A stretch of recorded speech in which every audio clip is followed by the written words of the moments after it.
Hello, piano enthusiasts, and welcome to our Music Smart channel. If you are in search of great songs to play on the piano, this video will show you an arrangement of the timeless My Way, written originally by Paul Anka and famously recorded and performed by Frank Sinatra. My name is Marius Dumitrescu. I'm a piano teacher and musician, and I created this Music Smart channel to offer some advice, tips on how to optimize, how to improve your piano learning experience. Let's have a look at the whole arrangement of My Way from the beginning to the end with notes on the screen. And afterwards, we'll take a closer look at the first part of the arrangement.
In this episode, I'm planning to offer you a few tips about how to approach, how to practice the first part of My Way.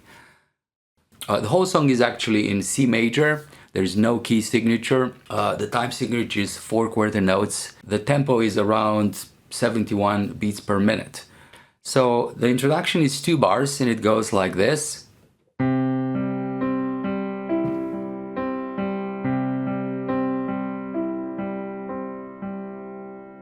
A C major chord in the second inversion.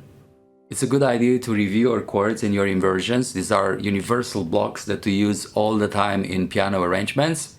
So C major, second inversion, G, C, E. And with the left hand, the bass is steady on C with the 5th finger. So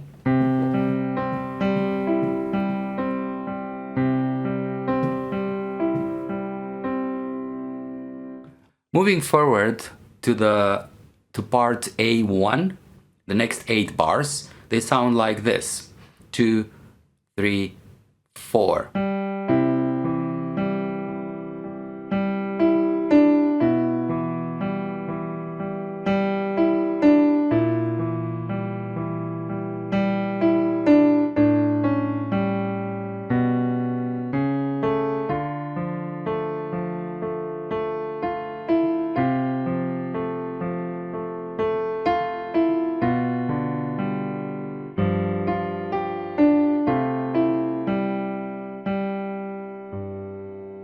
I'm going to stop here for a moment so we can analyze what I've done so far. In these 8 bars, the melody is very simple, presented with single notes, a monophonic line. So it starts, the part A1, the way I called it, starts with this interval, opening interval, which is a sixth, so G-E, which repeats in the next few bars. So everything goes around this interval, G-E. And it goes further, repeating the interval with a little tail, and again with a different outcome. Next part, I'm going to move this interval GE a key higher and still a sixth, but this time is A and F. We call this a sequence. So when we have a certain pattern that we move to different pitches, we call that a sequence. So I have now A and F, and I repeat this AF, and one more time. 1, 2, 3, and the conclusion, F, G, D, F, E. Let's have a look at the left hand. I have this broken pattern, again C major. Next bar drops the bass to B. Bar 5 has B flat in the bass. And bar 6 has a walking bass, where this interval AG implies an A7th chord, followed by these passage notes.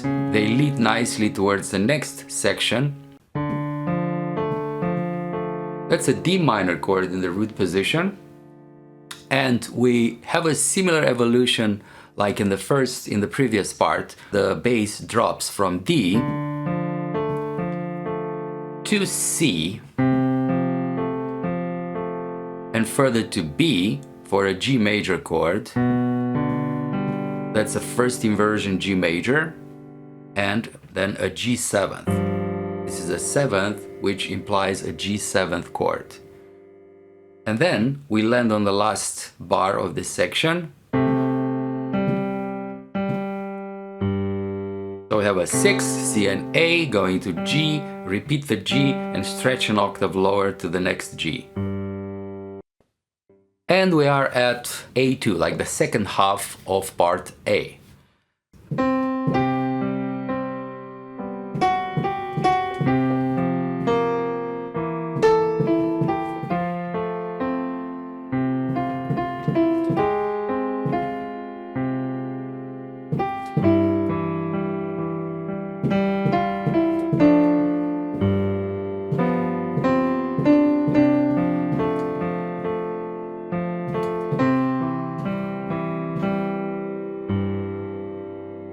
So let's have a look at the right hand in bar number 11.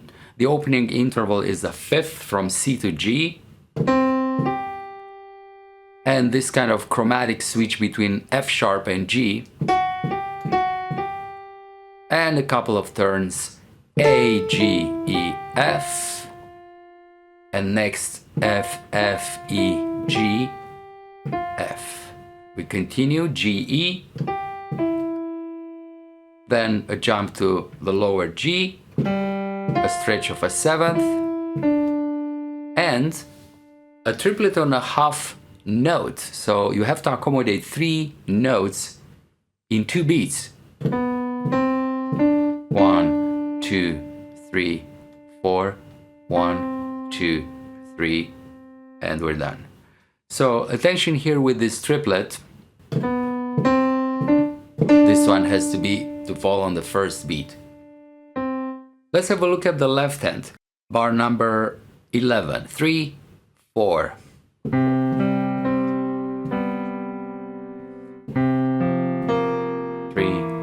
4. 1, 2, 3, 4. 1, 2, 3, 4. 1, 2, 3, 4. 1, 2, 3, 4.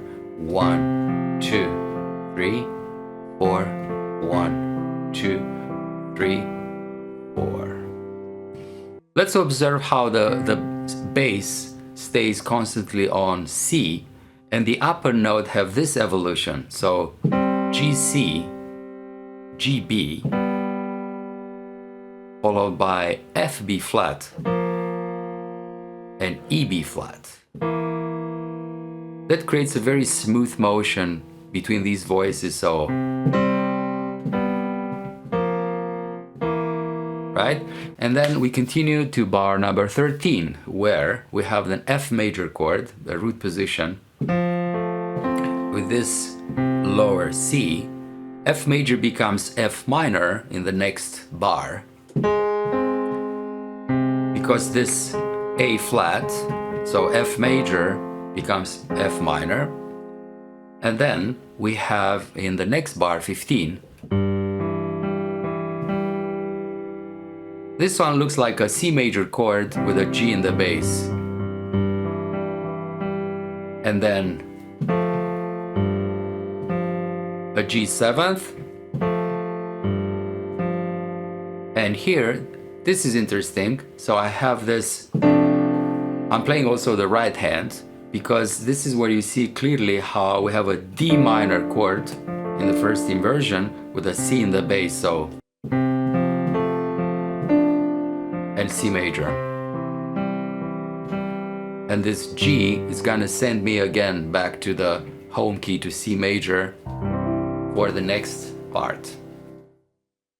So that concludes the analysis of this section of my way. I hope I'll see you in the next episode, where I'm going to explain the rest of the song with a few more challenging elements.